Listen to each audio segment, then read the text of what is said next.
Hey guys, some Gamer Dude here. So, when I got interested in Magic, I actually got really interested in where it started to see how the game transformed over time. It's been, wow, 24 years. It's nearly as old as I am. And I got interested in seeing how it's just changed so much over the years. So I thought as a little mini-series, it'll go for quite a while. It is a pretty big task. Every week or so, if I get the time, I'll upload a little video of me trying to decipher the original Alpha set. Well, I'm going to be using Unlimited because I know a few cards are missing from Alpha, and just general comments on the cards. I just thought it'd be fun and kooky, something a little bit self-indulgent, to be honest. So let's start with Animate Dead, an enchantment dead creature for 1 black. Any creature in either graveyard comes into play on your side with -1 to its original power. If this enchantment is removed or at the end of the game, target creature is returned to its owner's graveyard. Target creature may be killed as normal. So it revives something from the graveyard at a cost of -1 its power. It's kind of a Magic equivalent of Monster Reborn.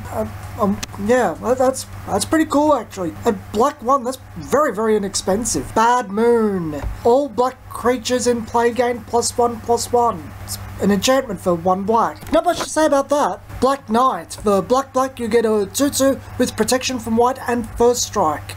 Okay. Not much to say about that. It's very self-explanatory. Bog Wraith. For 3 and a black, you get a Swamp Walk 3/3. I've always wondered if this walking ability was good, because it's like circumstantial and requires your opponent to be playing the same colour as you are.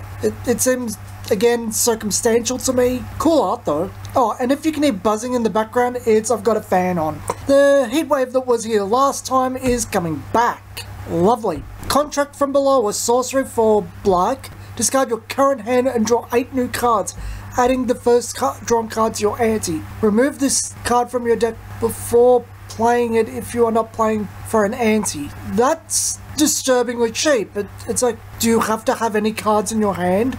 Like, if you're just gonna have no cards in your hand and cast this, for 1, you draw 7. That's bonkers. That's like, blue is here. We're salivating for this. That is crazy strong. Cursed Land, an enchantment land for 2 and 2 black. Cursed Land does 1 damage to target land's controller during each upkeep. Yeah, I guess that's okay for you. Yeah, fewer them out, just gradually grinds them down. It's pretty good in a black burn deck, actually. Dark Ritual. For black, you can interrupt. I think that's an old term for instant. A lot of these card typings are strange.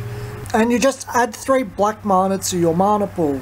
That seems very cheap. Seems very overpowered. Wouldn't terribly surprise me if that's involved in something dastardly. I mean, it's basically just tap 1 black. Pitch this. Use something that costs 3. Turn 1. That's nonsense. That's overpowered. Dark Pact. For 3 black, you get a sorcery. Without looking at it, swap top card of your library with either card of the ante. This swap is permanent. You must have a card in your library to cast this spell. Remove this card from your deck before playing if you're not playing for ante. No real comment, because I think the ante thing was always kind of silly, to be honest. Death Grip, an enchantment for black. The costs black as its ability. Destroy a green spell as it's being cast. This action may be cast as an interrupt and does not affect green cards already in play. Destroy. So counter green spell. Black has a counter spell? That's just weird. Death Lace. For black, it's an interrupt. This will be the black episode apparently. It's an interrupt. Changes color of 1 card either being played or already in play to black. To cast, tap, maintain, or use the special ability of target cards remains entirely unchanged. Seems like just a thing to get rid of color buffs, or things requiring specific colors out. Seems a bit circumstantial. Demonic Attorney. Aren't they all?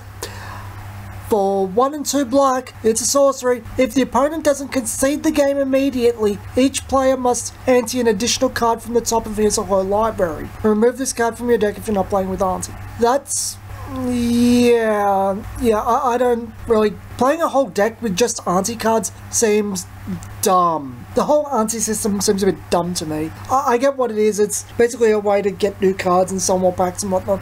And it's randomized, so it makes you kind of want more cheap cards in your deck so you don't lose good cards. Well, expensive cards.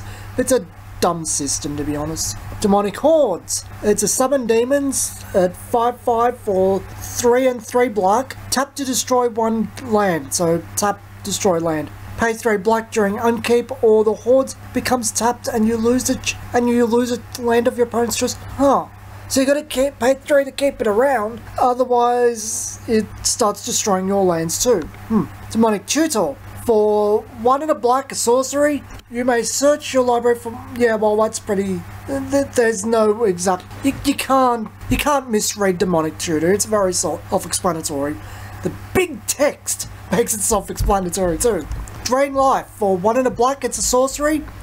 Drain life does 1 damage to single target for each black spent in addition to pay the casting cost. So it's X1 black in current terms, and you gain 1 life for each inflicted. If you drain life from a creature, you cannot gain more life than its toughness. Huh, okay. So yeah, that's an interesting little card. I guess you could make a black-green deck that ramps a lot and just go, and here's this, over a couple of turns and just win. It'd work. Drudge skeletons. I think that actually is a thing, later Drudge. For 1 and a black, you get a skeleton. For black, it regenerates. I'm not exactly sure how regenerates works. It seems a bit complicated, and it's a 1/1. Evil Presence. Target land is now a swamp. For black, it's an enchant land. Okay. Nice way to screw with your opponent's mana. That's like, you don't use black. You don't need that dual land. There you go. Fear. For black, target creature cannot be blocked by any creatures other than artifact creatures and black creatures. I think that actually is the ability Fear from later on. So it just gives fear. Oh, it's pretty cool too. It's just like, I am mildly scared by these skulls. They're not doing anything, but they're there. Frozen Shade. For 2 and a black, you get a Summon Shade with 0/1. And black, it gains +1/+1. That is trash. That is genuine trash. Because it can't fly. I don't know why it can't fly, but it can't fly. That's nonsense. You would never use that. Gloom. Not the Pokemon, the magic card apparently. For 2 and a black, it's an enchantment. White spells cost 3 mana more to cast. Circles of Protection cost 3 mana more to use. Huh. By use, do they mean cast or activate? That's, well, I guess when you're casting it, you're not activating it. I mean, you're just placing it on the board by casting it, because I think they're an enchantment of some sort, and this just makes them 3 more to use. That's confusing.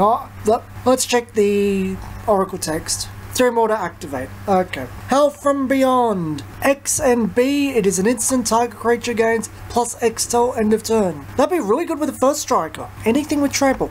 Anyway, that's it for today. I hope you enjoyed this. It's a little kooky fun thing we can do. And given that this one ended in H, I think there's a lot more black cards to go. So, this has been some Gaming, and I'll see you guys next time.